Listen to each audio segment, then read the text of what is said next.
போதி வணக்கம். ஜூன் மாதம் 2024 சிம்ம ராசி நண்பர்களுடைய ராசி பலன்களை பார்ப்போமே. ஆங்கில மாதம் ஒரு மாதம், தமிழில் 2 மாதங்கள் வரும் இந்த ஜூன் மாதத்தில். வைகாசி ஆனி 2 மாதங்கள் வரக்கூடிய ஒரு ஆங்கில மாதம். ஆங்கில மாதத்தில் 2 தமிழ் மாதங்கள் வரும்.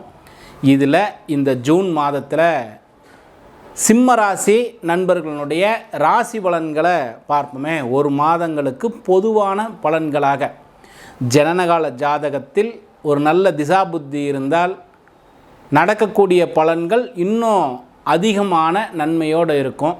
நாம் இப்பொழுது பேசக்கூடியது கோள்களினுடைய சாரம், கோள் சாரத்தினுடைய பலன்களை சிம்ம ராசி நண்பர்களுக்கு நாம் பேச போகிறோம். சிறு சிறு குறிப்புகளாக பார்ப்போமே. சிம்மராசி நண்பர்கள் பொதுவாகவே உங்களுடைய ராசிநாதன் இந்த மாதத்தினுடைய துவக்கத்தில் 10ஆம் வீட்டில் இருக்கிறார். 10ல் ராசிநாதன் இருக்கிறது அவ்வளோ சிறப்பான விஷயம். சூரியன் 10ல் இருப்பது அற்புதமான ஒரு காலகட்டம்.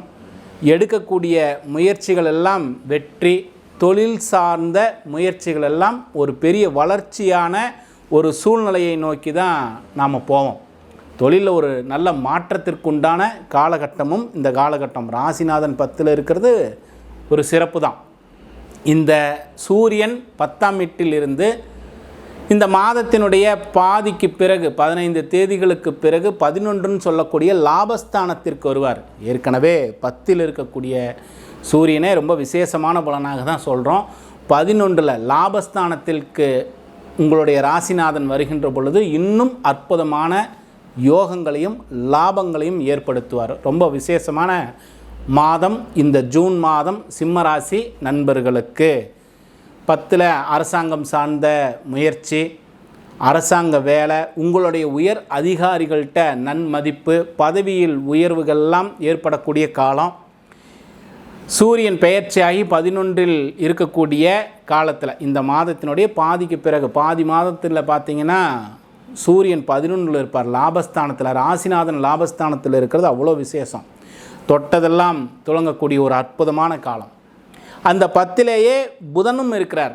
2-11க்குரிய புதன் 10ல் இருக்கிறார். இந்த மாதத்தினுடைய துவக்கத்தில் நல்ல பொருளாதாரம், குடும்பத்தில் ஒரு இணக்கமான சூழ்நிலைகள் எல்லாம் ஏற்படக்கூடிய காலம். 2ல் கேது இருந்தாலும் நாம் பேசக்கூடிய விஷயங்களில் மட்டும் கொஞ்சம் கவனமாக பேச வேண்டியது அவசியம்.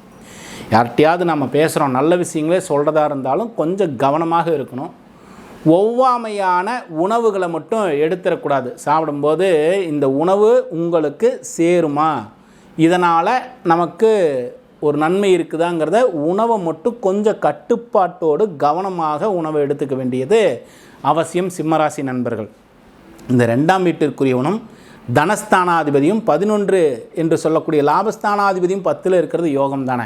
புதன் 10ல் இருந்தால் ஒரு அற்புதம் தான். ஞானிக்கு சமமானவங்க. ஜனனகால ஜாதகத்தில் 10ல் புதன் இருந்தால் ஒரு ஞானி மாதிரி இருப்பாங்களாம். அந்த அமைப்போட 10ஆம் வீட்டிற்குரிய சுக்கிரனும் 10லேயே இருக்கிறார். இந்த மாதமே அற்புதமான மாதம். சிம்மராசி நண்பர்களுக்கு எடுக்கக்கூடிய காரியங்கள் எல்லாம் வெற்றி, சென்ற இடத்திலெல்லாம் செல்வாக்கு ஏற்படக்கூடிய காலம். 10ஆம் வீடு அவ்வளோ வலுவாக இருக்குது. யாருக்கெல்லாம் 10ஆம் வீடு வலுவாக இருக்கோ அவங்களாம் ஒரு வெற்றியினுடைய அமைப்போடு இருக்கக்கூடியவங்க. இந்த கிரகங்கள் எல்லாம் இந்த மாதத்தினுடைய பாதிக்கு பிறகு 15 தேதிகளுக்கு பிறகு பார்த்திங்கன்னா எல்லாம் 11ஆம் வீட்டுக்கு வந்துடும். புதன் 11ஆம் வீட்டிற்குரியவன் 11ல் ஆட்சி. உங்களுடைய ராசிநாதன் சூரியன் 11ல், சுக்கிரன் 10ல் இருந்த சுக்கிரன் 11ல். அற்புதம்தான். இதுவெல்லாம் சிறப்பான அமைப்புகளோடு இருக்குது. இருந்தாலும் 7ல் இருக்கக்கூடிய சனி பகவான் கொஞ்சம் கவனமாக இருக்கணும். கூட்டு தொழில் செய்கிறவங்க, கூட்டு தொழில் செய்கிறீங்கன்னா கொஞ்சம் கவனமாக இருக்க வேண்டியது அவசியம். கணவன் மனைவியிடையே இன்னும் கொஞ்சம் இணக்கங்கள் அதிகமாக இருக்கணும். அதில் கொஞ்சம் கருத்து வேறுபாடுகள்லாம் ஏற்படாமல் பார்த்துக்க வேண்டியது ரொம்ப ரொம்ப அவசியம். இதில் குறிப்பாக 8ல் ராகு பகவான் வேறு இருக்கிறார். 2ல் கேது இருந்தால் 8ல் ராகு இருப்பார் இல்லையா. இந்த 8ல் ராகு இருக்கிறது நம்ம என்ன நினைக்கிறோம், அடிக்கடி வாகனங்களில் வெளியில் போயிட்டு வரவங்கெல்லாம் ரொம்ப கவனமாக இருக்கணும். விஷ ஜந்துக்கள் இருக்கக்கூடிய இடத்துல இருட்டாக இருக்கக்கூடிய இடத்துலலாம் ரொம்ப கவனமாக இருக்கணும். ரொம்ப இருட்டாக இருக்குது, இந்த இடத்துக்கு நம்ம போகலாமானா வெளிச்சம் இல்லாமல் விஷஜந்துக்கள் இருக்கக்கூடிய இடமாக இருந்தால் சிம்மராசி நண்பர்கள் அந்த இடத்துக்கு போகாமல் இருக்க வேண்டியது ரொம்ப ரொம்ப அவசியம். நெருப்பில் கை வைக்கும் பொழுது, அடுப்பெல்லாம் பற்ற வைக்கும் பொழுதெல்லாம் ரொம்ப கவனமாக இருக்கணும். அதே போல் தான் நெருப்பு, கரண்ட், மின்சாரம் சம்மந்தப்பட்ட விஷயத்துலேயும் கவனமாக இருக்கணும் சிம்மராசி நண்பர்கள். சரி, 9 செவ்வாய் அவருடைய வீட்டில் அவரே ஆட்சி ஆகின்றார். 9 செவ்வாய் ஆட்சி ஆனார்னா விசேஷம் தானே, தெய்வத்தினுடைய அனுகூலம் கிடைக்குமே. அதே போல் இறைவனுடைய ஆற்றல், இறை சக்தி நமக்கு கிடைக்கும். கொஞ்சம் சிறிது தூர பயணங்கள் எல்லாம் ஏற்படும். இறை வழிபாட்டிற்காக வெளியூர் சென்று இறைவனை வழிபாடு செய்கின்ற, சுற்றுலாலாம் செல்லுகின்ற சூழ்நிலைகள்லாம் உருவாகும். இருந்தாலும் தந்தையாரனுடைய ஆரோக்கியத்தில் கவனமாக இருக்கணும். சமூக சேவை செய்கின்றவர்களெல்லாம் கொஞ்சம் அவப்பெயர்கள் ஏற்படாமல் பார்த்துக்க வேண்டியது அவசியம். நமக்கு எதுக்கு சம்மந்தம் இல்லைனால் தேவையில்லாத ஒரு சின்ன அவப்பெயர்களை ஏற்படுத்தக்கூடிய வாய்ப்புகள் எல்லாம் உண்டு. தந்தையாரனுடைய ஆரோக்கியத்தில் கவனமாக இருங்க. தந்தையாரோடு நல்ல இணக்கமான சூழ்நிலையோடு இருக்க வேண்டியது அவசியம். இந்த ஜூன் மாதத்தில் சிம்மராசி நண்பர்கள் 10 குரு தானே, நிறைய விஷயங்கள் குரு பெயர்ச்சியினுடைய பலன்களில் பார்த்துட்டோம். குரு பகவான் 10ஆம் வீட்டில் இருக்கிறார். இந்த 10ல் இருக்கக்கூடிய குரு பகவான் நமக்கு தொழிலில் ஒரு நிலைத்த தன்மையை கொடுக்கலையே, இப்படியெல்லாம் யோசிச்சிருந்தாலும் இந்த மாதத்தில், குறிப்பாக ஜூன் மாதத்தில் ராசிநாதன் 10ல், 11ஆம் வீட்டிற்குரியவன் 10ல், 2க்குரியவன் 10ல், 10க்குரியவன் 10ல், இப்படி ஸ்தான பலம் ரொம்ப வலுவாக இருக்கிறதுனால இந்த மாதம் தொழிலுக்கு சிறப்பான மாதம் தான். குருவை மட்டும் வச்சுட்டு தனியாக எடுத்துக்க வேண்டாம். உங்களுடைய வழிபாடு முறைகளில் சிவன் கோவிலில் தொடர்ந்து வழிபாடு செய்துக்கிட்டே வாங்க. சிறிது நேரமாவது அந்த கோவிலில், எந்த உங்கள் வீட்டிற்கு அருகில் இருக்கக்கூடிய கோவிலில் வழிபாடு செய்தாலும் சிவன் கோவிலில் வழிபாடு செய்யுங்க.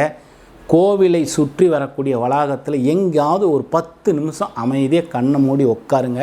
அந்த இறைவனை முழு மனதார முதல்ல வேண்டிக்குங்க.